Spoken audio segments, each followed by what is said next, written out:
Y ya estamos listos. Gracias. Súper. Entonces, como les decía, la especie tan chiquitita, pero que por allá por los 1860 más o menos, el científico Peter Sorensen fue el primero en observar la importancia que tenía la concentración de protones o los hidrogeniones en el medio, y él fue el que lo estudió y estudió, digamos, la importancia sobre el efecto que producía sobre las enzimas. Y basado en eso y en su estudio y en su interés, él entonces, como ustedes habrán visto en las clases de equilibrio iónico, instauró la escala de pH.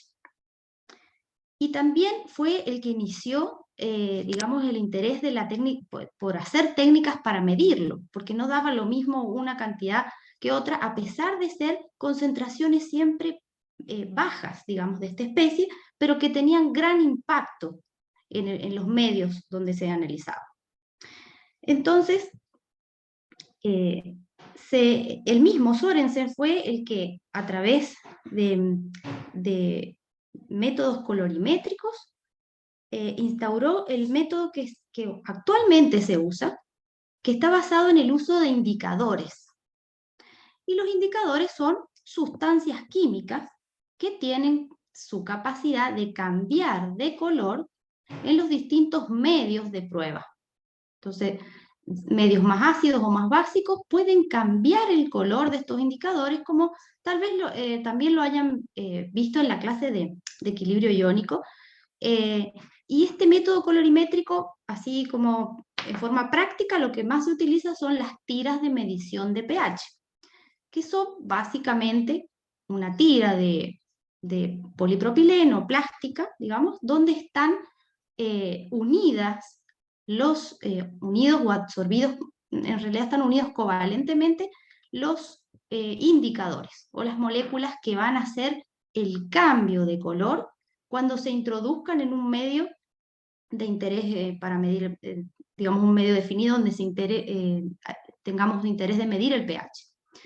Entonces, así tenemos la tira con los distintos indicadores. Esta tira se introduce en la solución donde estoy intentando medir la concentración de hidrogeniones, y luego, por el viraje o cambio de color, pueden compararse con el estándar que trae la misma caja. Esos colores están calibrados para las distintas concentraciones de hidrogeniones que aparecen en la misma caja. Pero bien, este método, que ya como les dije, es basado en un indicador, es un método indirecto, porque finalmente yo estoy mirando al indicador porque interactuó con los protones. Entonces, y en general son bases o ácidos débiles que establecen un equilibrio en la disolución con los, digamos, con los hidrogeniones o los oxidrilos que estén en la solución, y son capaces de cambiar de forma. Entonces los indicadores, y aquí tenemos un ejemplo, la fenolftaleína, tiene un equilibrio de disociación y por eso podemos encontrar su forma ácida y que tiene la cualidad de ser incolora, y en medios básicos ese equilibrio se traslada a la forma básica, que es rosada, y la que tiene el color, la que me da el color. Entonces, los indicadores tienen este equilibrio, como ya habíamos aprendido en las clases, que está regido, y aquí nuevamente la utilidad de la ecuación de Henderson y Hasselbalch, que me dice cómo está relacionado las concentraciones de las especies y el pH del medio. Entonces, si aplicamos la ecuación de Henderson y Hasselbalch a este equilibrio de la fenolftaleína, teniendo el valor de su pK sub A, podemos ver que vamos a poder identificar las concentraciones de la forma básica y la forma ácida. Bien, pero hay algo clave aquí en esta técnica colorimétrica con indicadores. Los dos colores del indicador son apreciables cuando la concentración de una forma del indicador es 10 veces mayor o menor que la otra. Es decir, la zona de viraje o de cambio del indicador va a estar en un pH que sea igual a su pK sub A más 1 o menos 1, por el hecho de que este logaritmo sea o 0, 1 o 10. Una forma versus la otra tiene que tener una diferencia de 10 veces. Y claro, en realidad acá lo que nosotros tenemos en el método de medir pH con la tira es un detector que no es tan infalible y no es tan sensible, que es el ojo humano. Entonces el ojo humano es el que puede detectar este cambio de color, pero recién cuando es 10 veces diferente en una forma de la otra. Entonces, este método es muy útil porque finalmente nos da una medida de pH, pero no es tan exacto y es poco sensible para detectar diferencias. Entonces puedo tener un pH que es más menos 1, y en las escalas logarítmicas ese más menos 1 puede ser bastante amplio. Entonces, Sorensen también inició en aquel momento las medidas potenciométricas de medirla, es decir, una forma muchísimo más exacta, porque están basadas en las ecuaciones redox. Entonces, la ecuación redox es capaz de medir mucho más exacta y sensiblemente la concentración de los iones hidrógeno. Entonces,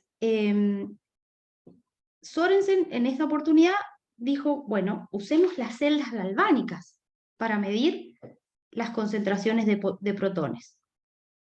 Y recordemos que la celda galvánica es una forma de acoplar la reducción y la oxidación de manera de tener un cátodo y un ánodo, y entre ellos una fuerza electromotriz o una diferencia de potencial medible.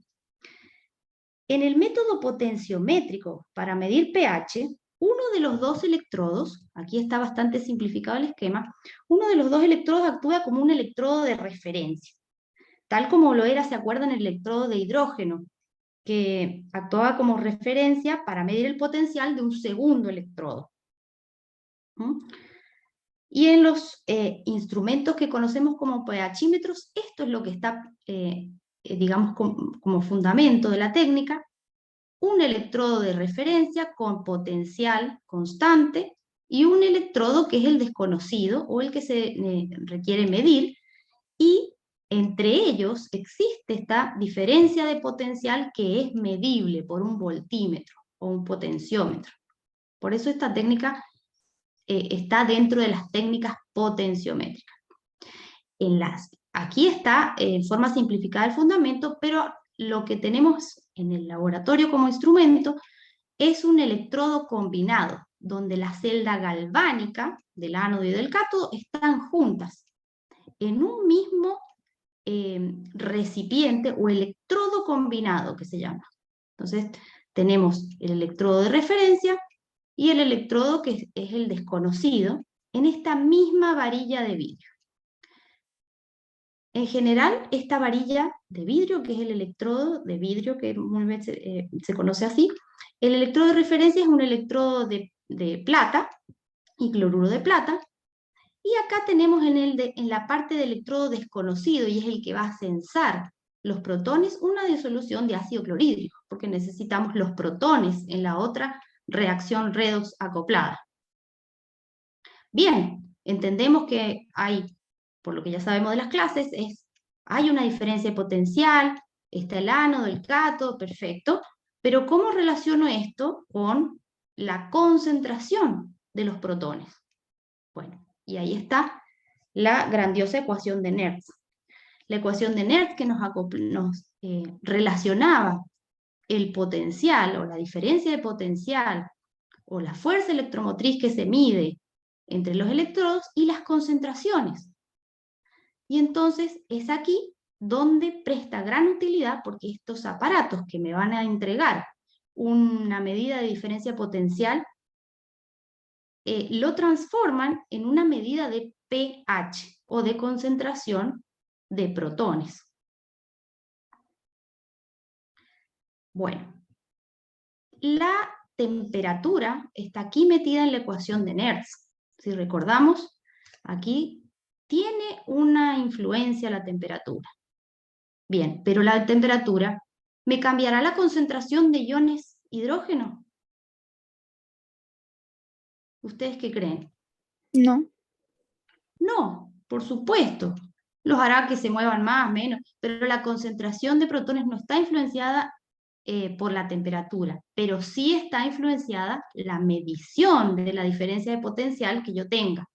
Por tanto, estos electrodos, en sus distintas formas, aquí en este dibujo les muestro que tienen diferentes, este electrodo combinado puede venir en forma metálica más aguda, que va a tener aplicación en distintas muestras, pero a su vez en los equipos tenemos acoplada la medición de temperatura, porque esto es importante. Cada vez que uno tenga que medir pH, tiene que considerar la temperatura que lo está haciendo porque la medición es la que puede variar.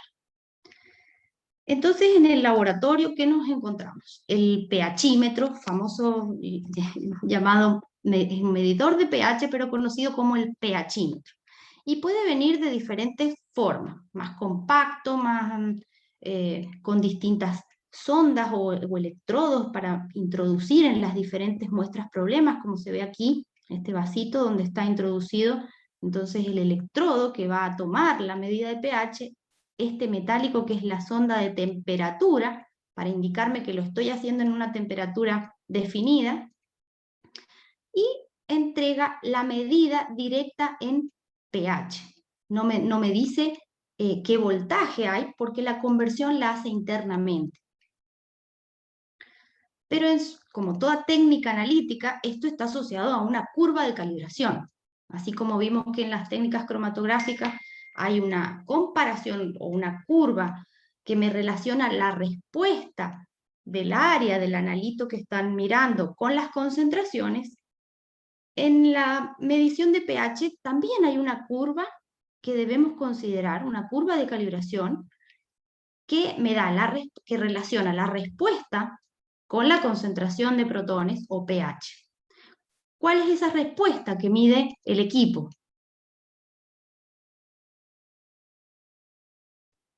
Voltaje.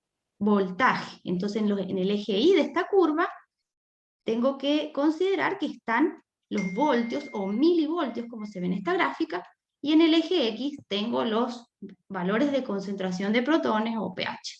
Bien, ¿cómo se usa este equipo? Sí o sí hay que calibrarlo, porque él no va, digamos, las medidas que realiza el electrodo de vidrio podrían ser variables si es que no tiene internalizada la curva con patrones o soluciones estándares con pH definidos que le digan al equipo cuál es la curva de calibración. Entonces, para ello en el laboratorio siempre con un pHímetro están asociadas las soluciones de calibración. Y por lo general, para hacer una buena curva abarcando un rango amplio, son suficientes 3 puntos. Y por eso vamos a encontrar soluciones de pH 4, de pH 7 y pH 10. Y con eso se calibra el medidor de pH.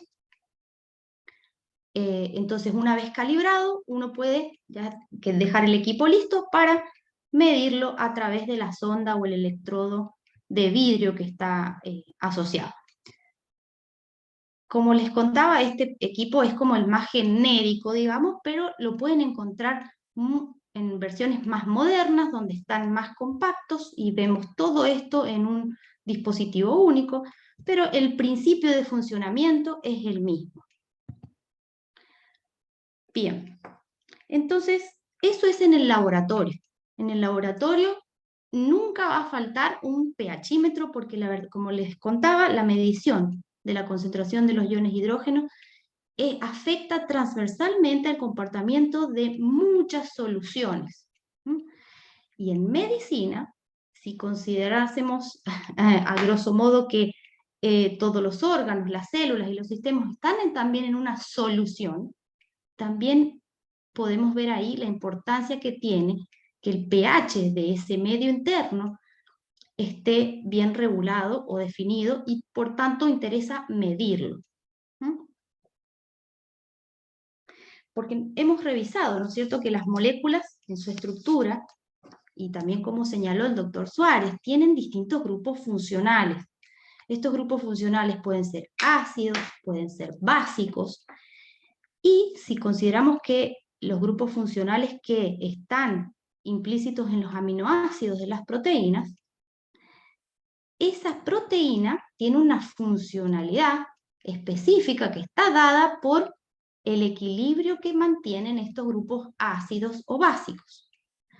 El pH es muy poderoso en cambiar las configuraciones, o sea, la forma básica o ácida de estos grupos funcionales, y con ello pHs por debajo de 7,35 podrían llevar a cambios en la conformación de las biomoléculas y mayormente las proteínas, y cambios y alteraciones en su función. También los pH altos, por encima de 7,45, también podrían llevar a cambios en la función de estos aminoácidos que están en proteínas y que la proteína cumple una determinada función. Por tanto, regular el pH de la sangre como una solución es, digamos, la tarea de equilibrio más relevante que tiene el organismo. Y lo regula en ese rango bastante estrecho, 7,35, 7,45. Cuando eso se mueve de esos niveles, es una situación de emergencia, que generalmente puede estar ocasionada por intoxicaciones, patologías, lesiones, etc. Entonces, lo mismo, tenemos pHímetros que son de la sala de urgencia, ya no del mesón de laboratorio, pero como es tan relevante medir el pH también de la sangre, existen estos instrumentos para uso en la clínica. Aquí tenemos una pequeña animación.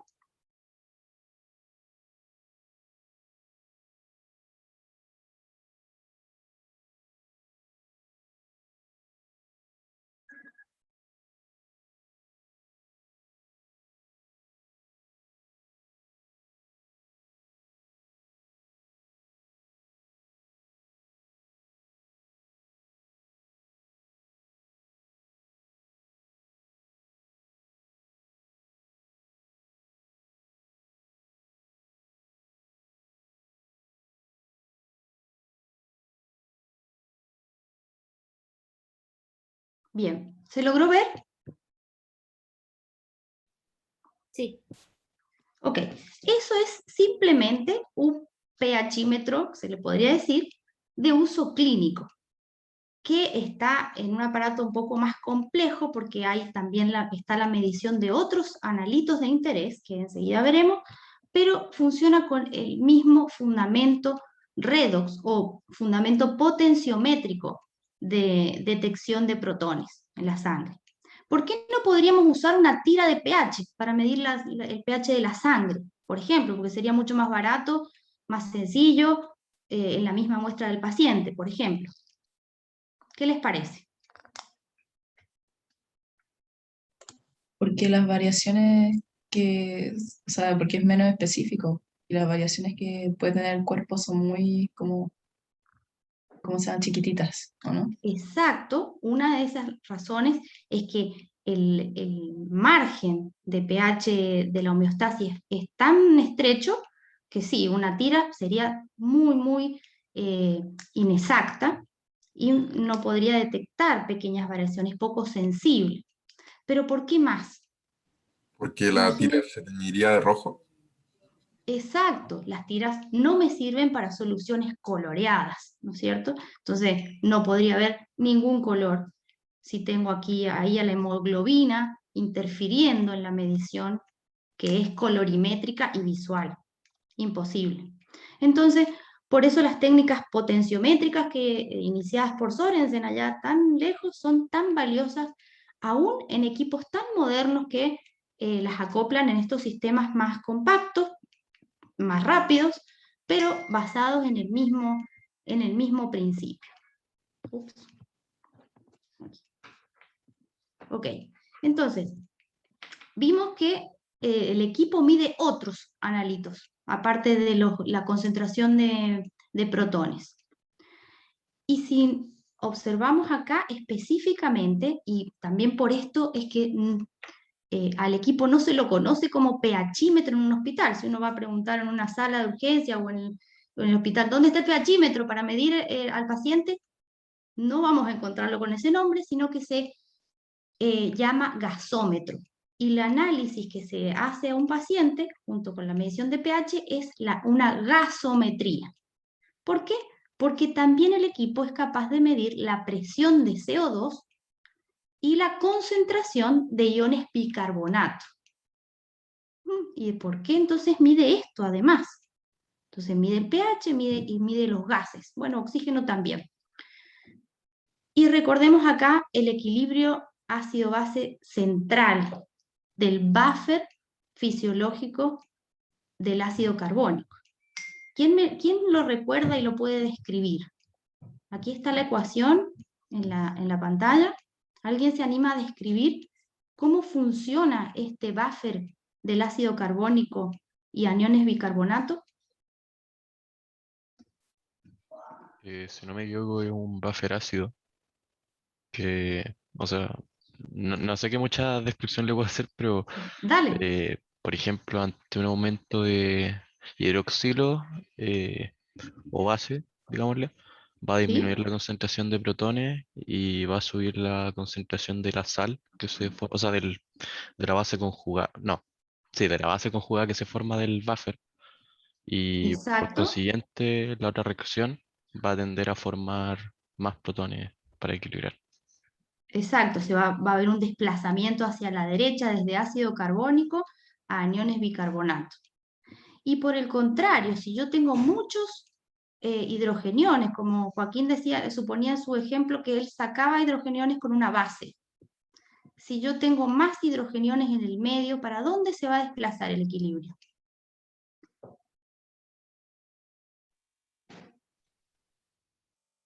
Hacia los reactantes. Hacia el reactante acá ácido carbónico. Y miren que tenemos más a la izquierda.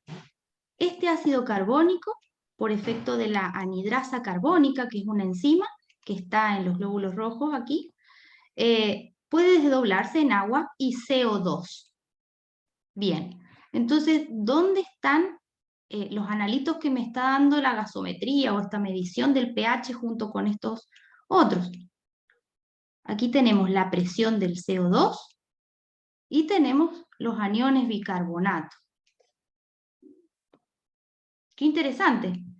Y entonces podemos ver, y tal cual lo describió Joaquín, que bicarbonato, aquí, es el componente básico del equilibrio. Y si miramos, el ácido carbónico es la especie ácida, pero que fisiológicamente está desdoblado en dióxido de carbono y podemos identificarlo como el componente ácido del equilibrio. Entonces, cuando el médico en urgencia toma este examen, está mirando esto, está mirando cómo está el equilibrio entre el componente ácido y el componente básico, además del pH, porque el pH también estaba en el informe de la gasometría o de esta medición. Y miren cómo está relacionado, y volvemos otra vez, bueno, aquí está un poco corrida la ecuación de arriba, a la ecuación de Henderson y Hasselbalch. No nos va a abandonar más esta ecuación porque la verdad es que es tremendamente útil, donde estaba relacionado el pH con la concentración de las especies producto y reactivos de este equilibrio. Y en este caso, si miramos al reactivo de más a la izquierda, veremos a la presión de CO2, como también lo habrán visto con la doctora Campodónico, porque esto es central de la clase de buffer. Bien, entonces, por esta ecuación de Henderson y Hasselbalch y este examen clínico, yo puedo determinar que el pH está directamente relacionado a la concentración de bicarbonato. ¿Qué me dice eso? Que si los bicarbonatos están altos, voy a tener un alto pH, voy a tener un pH alcalino. Y si, a la inversa, la concentración o la presión de CO2 en la sangre me van a conducir a un pH bajo, es decir, ácido. Y ese juego digamos, de relación directa e inversamente proporcional de estos dos analitos es central en las salas de urgencia. Entonces, es interesante pensar que ustedes están en primer año aprendiendo y focalizándose en estas especies químicas, pero que son muy relevantes a lo largo de toda la carrera. Entonces, cuando el médico tiene, y ustedes como médicos tengan el examen, la gasometría o la medición del pH, van a poder revisar si está normal, si está en ese rango. Van a poder también comparar la presión de CO2 por sus valores normales. Aquí abajo se ve que la presión normal está entre 35 y 45 milímetros de mercurio, y esto afortunadamente el equipo lo da en esa medición para poder hacer la comparación con el rango normal. Y los bicarbonatos que también tienen un rango normal, como vemos aquí está dado en miliequivalentes por litro, pero es una concentración. Tiene esa forma de expresarlo, que es equivalente a milimoles sobre la valencia de la unidad, pero finalmente es la concentración de bicarbonatos. Entonces, simplemente con ese equipo, ese pHímetro, que además está sofisticado porque mide estos gases, se puede determinar y diagnosticar cómo está ese equilibrio central de este buffer fisiológico tan importante. ¿Y por qué ustedes saben que, o por qué se medirá bicarbonato, el bicarbonato ácido carbónico y no fosfatos u otros sistemas buffers? ¿Por qué será que los equipos están hechos para medir pH y estas especies que son del equilibrio del buffer ácido carbónico-carbonato?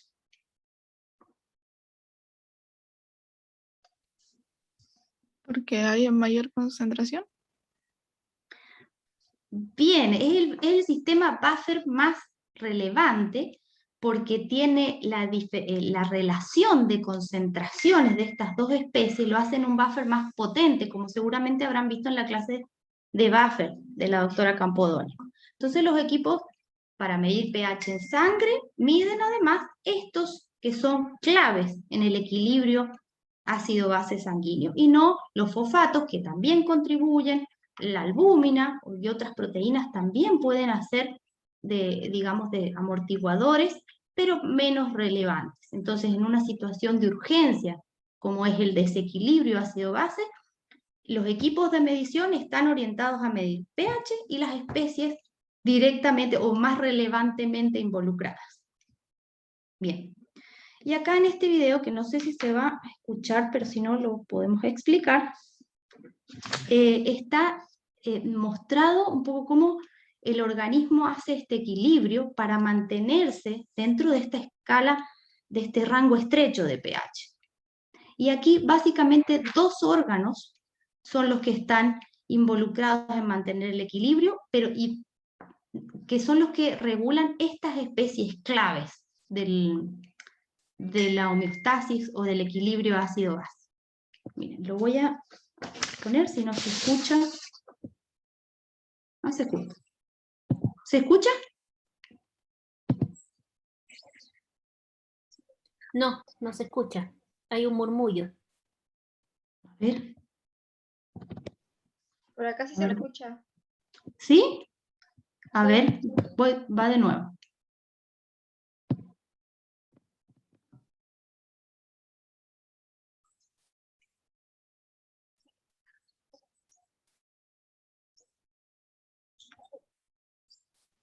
No, ya no escucho.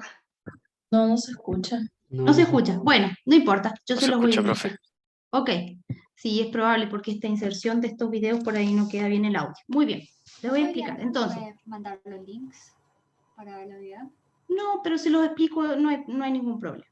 Entonces, como sabemos, el cuerpo trata a través de los órganos de mantener este equilibrio de su medio o de su disolución interna, que es la sangre, y a través de dos órganos principales, pulmones y riñones, que no les vamos a prestar atención como órgano porque estamos en química, pero sí los vamos a visualizar porque son los que van a manipular las especies del equilibrio. Entonces, las lesiones, todo lo que saque del equilibrio, va a llevar a 4 situaciones que son patológicas y que requieren, digamos, una atención de urgencia. Un paciente descompensado puede tener una alcalosis respiratoria, una acidosis respiratoria, o puede tener una alcalosis metabólica o acidosis metabólica, que a lo mejor también en la clase de Buffett hayan visto un poco que estas son las manifestaciones del desequilibrio, de llevar por fuera el pH de este rango establecido que es bien estrecho. Entonces, en una alcalosis respiratoria, lo que tenemos es el pulmón eliminando mucho CO2. Entonces, ¿cómo está el pH en esa situación? Si se están eliminando la especie ácida, porque recordemos del equilibrio, el CO2 está del lado izquierdo relacionado a la especie ácida del equilibrio. Si el pulmón está liberando mucho CO2, Está muy ácido. ¿cómo va a estar el pH sanguíneo? Muy ácido.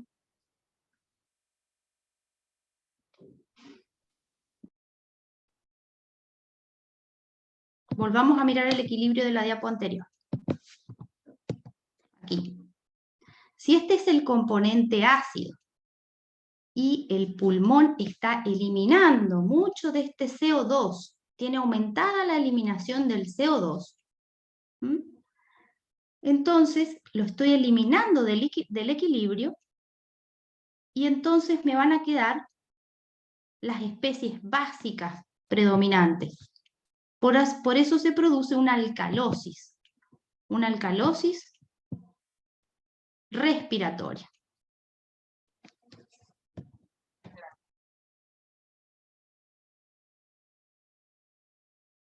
Hay una hiperventilación que elimina el CO2, y el CO2, como es el componente ácido del buffer, lleva el pH hacia al extremo básico. Y en ese caso, ¿qué pasa con el riñón? El riñón trata de compensar un poco esta pérdida, esta alcalinidad, y lo que hace es eliminar los bicarbonatos, que son las especies básicas del equilibrio. Entonces, va a tratar de retener los protones y de eliminar el bicarbonato para restablecer aquel equilibrio.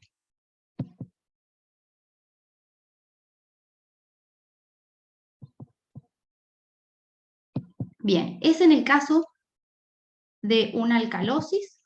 A ver, que no sé por qué no se puede reproducir sin pausa.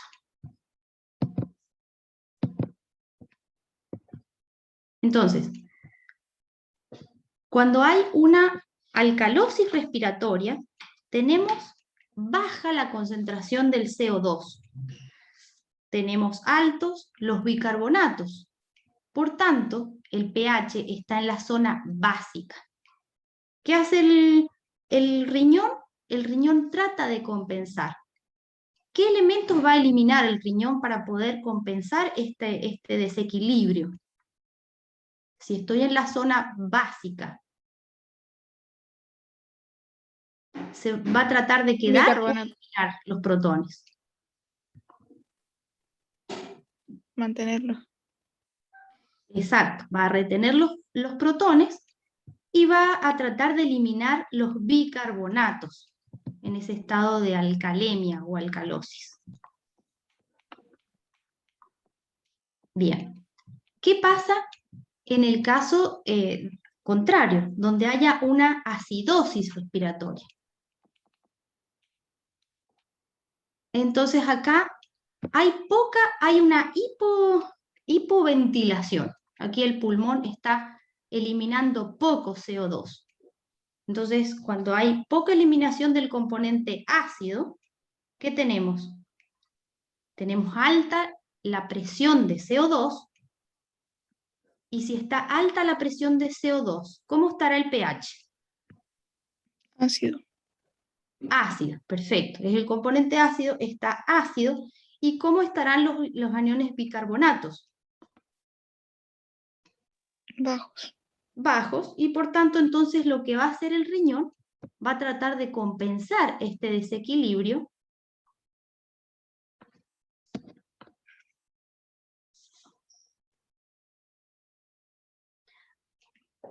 bien. ¿Qué es lo que retiene el riñón?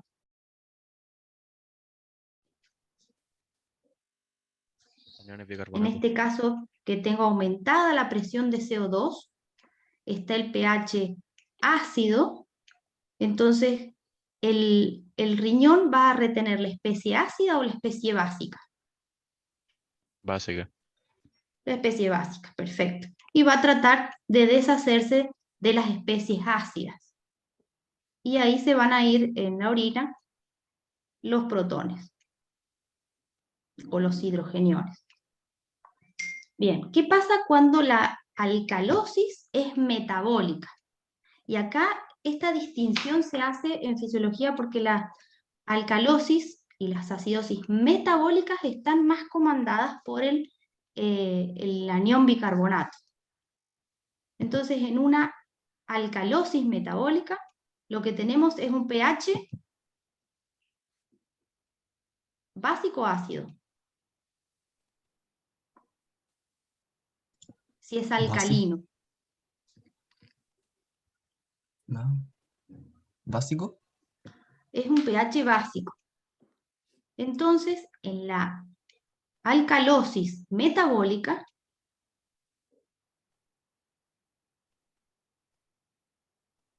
¿qué va a tratar de hacer el pulmón?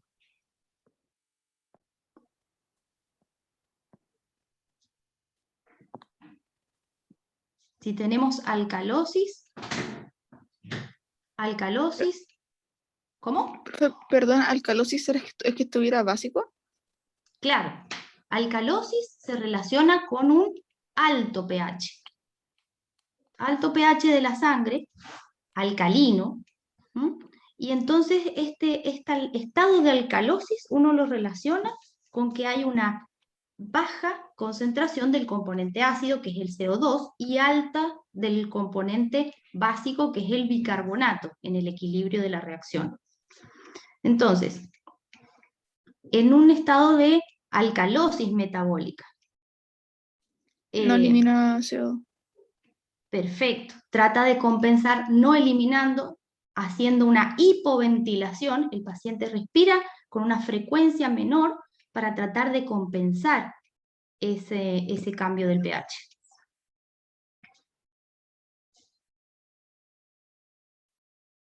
Y el riñón va a también tratar de compensar en una forma más lenta que el pulmón, porque el riñón tiene un retardo, digamos, en la respuesta, pero va a tratar de quedarse con ¿qué?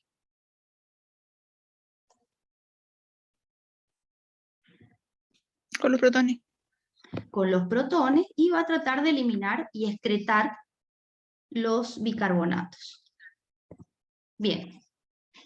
Y en el caso de que fuera acidosis metabólica, es decir, también un estado ácido de la sangre, y aquí es metabólica porque está comandada más por la acumulación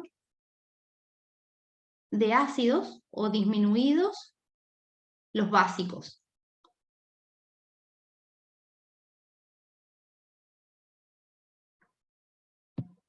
Entonces, ¿qué tenemos? Un paciente que tiene acidosis metabólica como nuevamente están en un pH bajo, van a tratar de eliminar el dióxido de carbono y van a tratar de hiperventilar para eliminarlo. ¿Estamos de acuerdo? Y entonces normalizar el pH hacia la zona alcalina.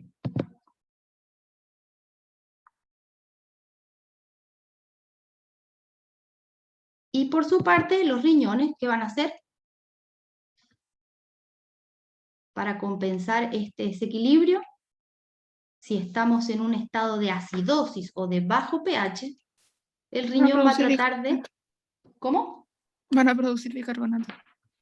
Van a tratar de retener el bicarbonato. Si bien no lo producen, lo que hacen es lo van a retener para no eliminarlo y mantenerlo en esta disolución corporal para que el equilibrio se mantenga. Perfecto.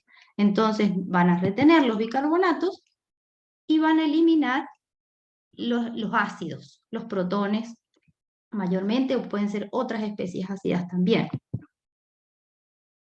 Bien. Entonces, bueno, la verdad es que si no se escucha el video no tiene mucha importancia, pero después les mando el link. Tenemos entonces visualizadas esas dos condiciones donde el amortiguador, el sistema, digamos, pulmón y riñón, tratan de hacer buffer o amortiguador fisiológico del pH sanguíneo. Bueno, entonces, acá tenemos los valores normales del pH, de la presión de CO2 y del bicarbonato. Entonces, ¿ustedes qué creen? Que el médico, cuando vaya a analizar el informe del equipo de este pHímetro clínico, ¿puede tomar solamente el valor de pH para diagnosticar? No. Claro, no. ¿Por qué? Porque puede ser que el pH esté compensado por el pulmón y el riñón, y en realidad esa compensación no se manifiesta en el pH, y entonces por eso necesita conocer la presión de CO2 y la del bicarbonato también. Bueno, hasta acá les mostraba entonces las técnicas de medir pH. ¿Hay alguna duda, algún comentario que quieran hacer al respecto de la medición?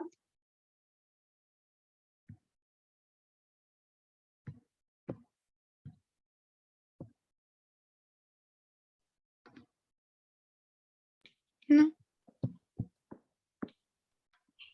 Bueno, si es así, entonces podemos dejar entonces la técnica de medición de pH hasta acá, que por lo pronto es lo que teníamos. Y cualquier duda o consulta lo podemos ver por mail también.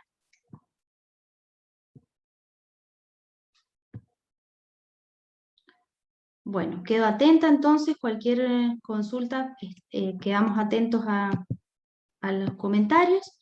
La evaluación de esta clase o de esta clase de técnicas analíticas va a ser a modo también de un control, donde vamos a enfocarnos, digamos, en los fundamentos, los puntos claves en los que se basan estos tres tipos de metodologías o técnicas analíticas. Profesor, una pregunta. ¿Sí? Para la evaluación del viernes, entonces sería lo que está en estos PowerPoint, porque no creo que hayan como ejercicios ni nada parecido, ¿sí? No. Al final el contenido que vimos hoy. Bueno, en el caso, podría haber algún ejercicio que tenga que ver, no sé, a lo mejor ahí el doctor Suárez nos puede orientar, si puede haber a lo mejor un ejercicio que tenga que ver con la interpretación de la cromatografía. En mi caso, yo podría poner algún ejercicio donde pueda mostrar los niveles de CO2, de pH, y de ahí deducir un poco el estado del equilibrio del ácido base fisiológico, y también preguntarle sobre la técnica o el fundamento de la técnica o las dos formas de medir pH. con sus dos técnicas. También pueden hacer una curva de calibración. En la Exacto. la primera sección pueden armar una curva de calibración, determinar las concentraciones. Estudien las clases porque puede salir una aplicación, un ejercicio aplicado. Todo dentro del contexto, tal cual como le dice la profesora Olivares, en el contexto de la clase de hoy día.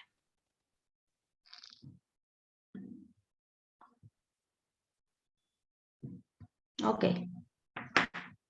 ¿Hay alguna otra duda o comentario? Yo tengo una duda, pero no es de materia. ¿Cuándo más o menos va a tener el certamen de la próxima semana corregido para ver si nos da para eximirnos al final? ¿El certamen 3? Sí. El certamen 3 está corregido, tiene su puntaje. Está perdón, el puntaje, ¿sí? El 4, perdón. El certamen Cuando 4 lo vemos, todavía no lo había que tenemos, estudiar claro. para el examen. El certamen 4, no sé si alguien me ayuda.